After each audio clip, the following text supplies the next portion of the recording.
उसके बाद हम कंट्रैक्टिलिटी को देखते हैं कि कंट्रैक्टिलिटी को इंक्रीज करने के लिए कौन से फैक्टर्स होते हैं, ठीक है, या कौन सी ऐसी कंडीशंस होती है जिसमें हार्ट की कंट्रैक्टिलिटी इंक्रीज हो जाती है।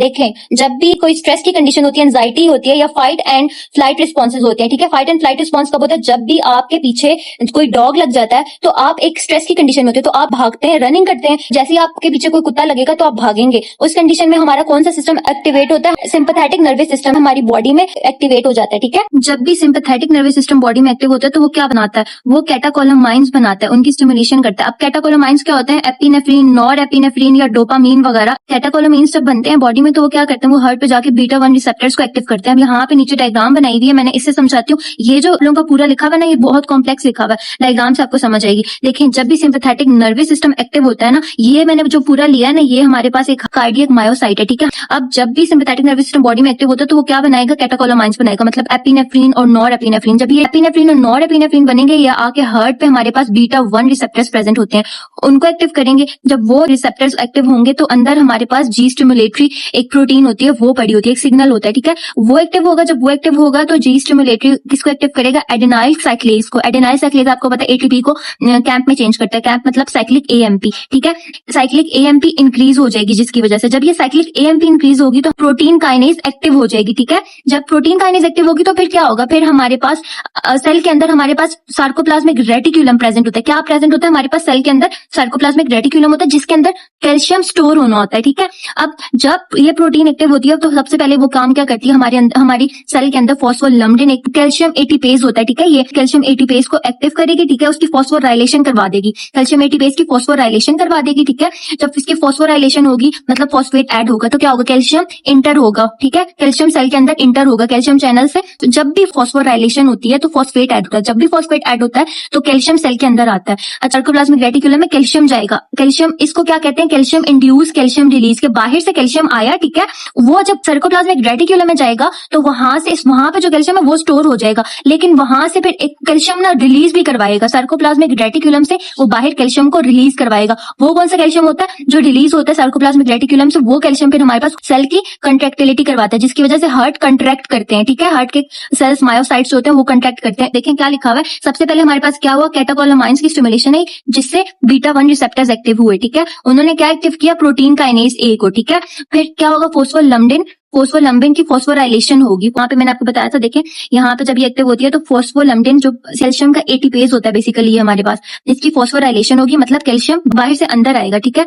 जिसकी वजह से जब ये एक्टिव होगा तो कैल्शियम की स्टोरेज होगी सार्कोप्लाज्मिक रेटिक्यूलम के अंदर। और इसका दूसरा काम क्या होता है? ये जो जब ये एक्टिवेट होता है प्रोटीन काइनेज ए, तो ये क्या करता है? कैल्शियम चैनल्स की फॉस्फोराइलेशन करवा देता है, मतलब कैल्शियम की एंट्री करवाता है। इसके दो काम होते हैं। ये जो कैल्शियम एटीपेज होता है ना, एक तो ये फॉस्फोराइलेशन करवाएगा, ठीक है, मतलब कैल्शियम को इंक्रीज करवाएगा अंदर सार्कोप्लाज्मिक रेटिक्यूलम के अंदर। दूसरा, ये बाहर से कैल्शियम को सेल के अंदर लेकर आएगा, ठीक है। बाहर से कैल्शियम सेल के अंदर आएगा और दूसरा कैल्शियम स्टोर होगा कहाँ पे? सार्कोप्लाज्मिक रेटिक्यूलम में, जिससे हमारे सेल के अंदर ये जो कैल्शियम था वो भी इसकी एंट्री इंक्रीज हो जाएगी। इसे क्या कहते हैं? Calcium induce calcium release. उसके बाद जब भी कंट्रैक्शन होगी तो इंट्रासेलुलर कैल्शियम ज्यादा हो जाएगा। और दूसरी चीज यहाँ पे लिखी हुई है, एक्स्ट्रा सेलुलर सोडियम कम हो जाएगा। अब इसका क्या मतलब होता है? जब कैल्शियम अंदर आता है तो सोडियम भी अंदर आता है सेल के, ठीक है। जब सोडियम अंदर आएगा तो अंदर सोडियम ज्यादा हो जाएगा, बाहर एक्स्ट्रा सेलुलर में क्या होगा? सोडियम डिक्रीज हो जाएगा, कम हो जाएगा। इसकी वजह से जो कैल्शियम और सोडियम एक्सचेंज की जो एक्टिविटी होती है वो कम हो जाएगी। उसके बाद हमारे पास एक ड्रग है जिसका नाम है, यहाँ पे लिखा हुआ है डायजॉक्सिन।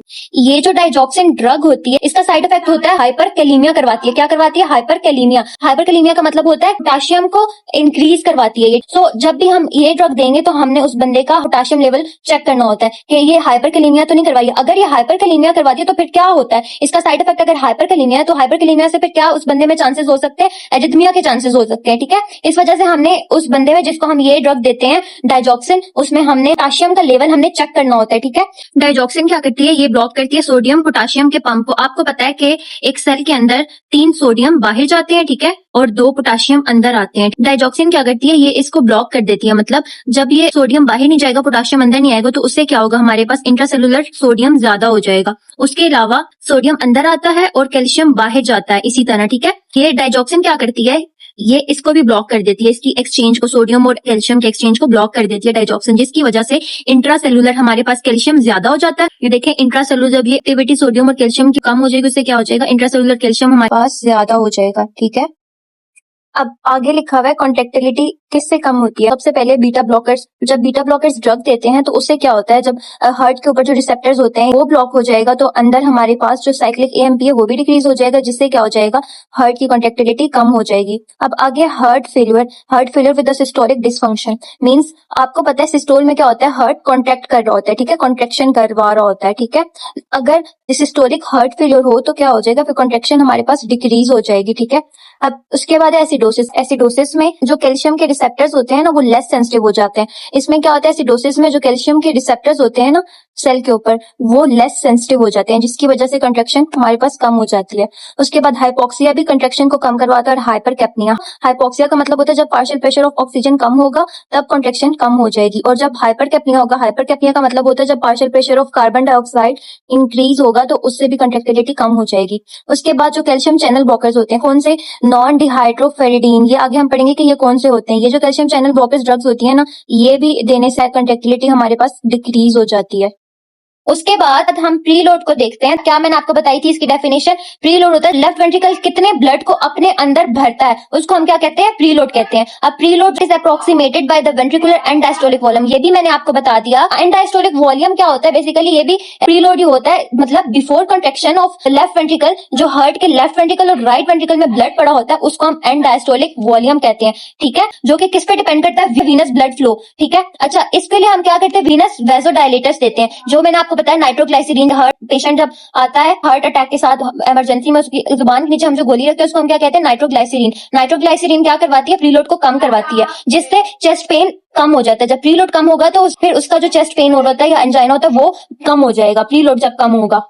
अगली चीज आफ्टर लोड मैंने आपको क्या बताया था, हार्ट को ब्लड को बाहर निकालने में जितनी रुकावट पेश आ रही होती है, जितनी मतलब कि रेजिस्टेंस फोर्स उसे फेस करनी पड़ती है, उसको हम क्या कहते हैं, आफ्टर लोड। देखिए अब लैपलेस लॉ क्या होता है, अगर एक स्प्रिंग है, ठीक है, उस स्प्रिंग को हम जितने जोर से प्रेस करेंगे तो वो उतना स्पीड से हमारे मुंह पे आके लगेगा, ठीक है, या फिर उस स्प्रिंग को अगर हम कम फोर्स के साथ प्रेस करेंगे तो वो थोड़ी सी प्रेशर के साथ ऊपर वापस आएगा, ठीक है। लेकिन अगर हम उसे इतना प्रेस कर देते हैं इतना कि वो इतना नीचे आ जाए, ठीक है, वो जोर से हम जितना प्रेशर के साथ उसे ज्यादा प्रेस करेंगे तो उतने प्रेशर के साथ ऊपर फिर हमारे मुंह पे ही आके लगेगा। सेम लैपलेस लॉ क्या होता है, जब प्रेशर इंक्रीज होगा तो आफ्टर लोड हमारे पास इंक्रीज हो जाएगा, ठीक है। अब यहाँ पे हाइड्रोलाजीन किस लिए देते हैं, उन बंदों को देते हैं जिनमें ब्लड प्रेशर इंक्रीज होता है, हाइपरटेंशन के जो मरीज होते हैं उनको हम हाइड्रोलाजीन मेडिसिन देते हैं, ये ड्रग, ठीक है, उससे क्या होता है, आफ्टर लोड डिक्रीज हो जाता है। उसके अलावा एसी इनहिबिटर्स देते हैं, जो एसी इनहिबिटर्स होते हैं वो एंजियोटेंसिन कन्वर्टिंग एंजाइम को इनहिबिट कर देते हैं, जिससे एंजियोटेंसिन 1 एंजियोटेंसिन 2 में कन्वर्ट नहीं होता, ठीक है, कन्वर्ट नहीं होता। जब वो कन्वर्ट नहीं होगा आगे तो क्या होगा, फिर प्रीलोड और आफ्टर लोड दोनों हमारे पास इससे फिर कम हो जाते हैं। उसके अलावा क्रोनिक हाइपरटेंशन जिन बंदों को होती है,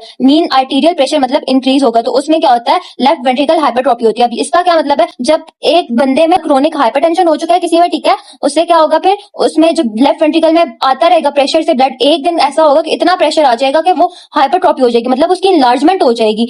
उसको क्या कहते हैं, hypertrophy of left ventricle. Left ventricle की हाइपरट्रोफी हुई थी, लेफ्ट वेंट्रिकल क्या करता है, उसको कंपनसेट करेगा। आफ्टर लोड को जब इंक्रीज होता है, ठीक है, तो अपनी वॉल को थिक कर लेगा, मतलब हाइपरट्रोफी कराएगा। आफ्टर लोड हमारे पास इंक्रीज हो जाता है इस वजह से।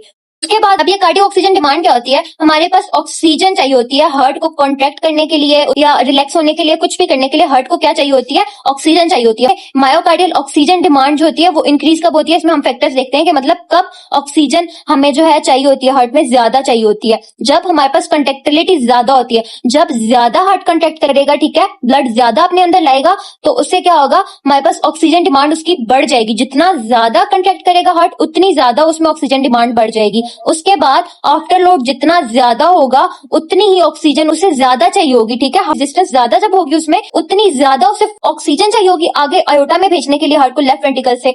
इसी तरह जब हार्ट रेट इंक्रीज होगी तो इसके लिए भी हमें ऑक्सीजन डिमांड हमारी हार्ट की ज्यादा हो जाएगी। और इसी तरह अब डायामीटर वेंट्रिकल का ज्यादा हो जाए, अगर मतलब फॉर एग्जांपल जब हाइपरट्रोफी होगी या फिर लेफ्ट वेंट्रिकल जब डायामीटर या रेडियस उसका ज्यादा हो जाएगा तो उससे क्या होगा, हमारे पास उससे हार्ट को ज्यादा ऑक्सीजन चाहिए होगी। उसके अलावा अब यहाँ पे लिखा हुआ है coronary sinus contains most deoxygenated blood. Coronary sinus मैंने आपको कल बताया था, ये कहाँ पे होता है, राइट एट्रियम में होता है हमारे पास, और ये एक डिप्रेशन होता है, ठीक है, वहां पे वीनस ब्लड ने मोस्टली जो डीऑक्सीजनेटेड ब्लड होता है ना बॉडी का, वो इस क्रोनरी साइनस के अंदर जो है ड्रेन कर रहा होता है। और ये क्रोनरी साइनस कहाँ पे प्रेजेंट होता है, ये डिप्रेशन हमारे पास राइट एट्रियम में प्रेजेंट होता है।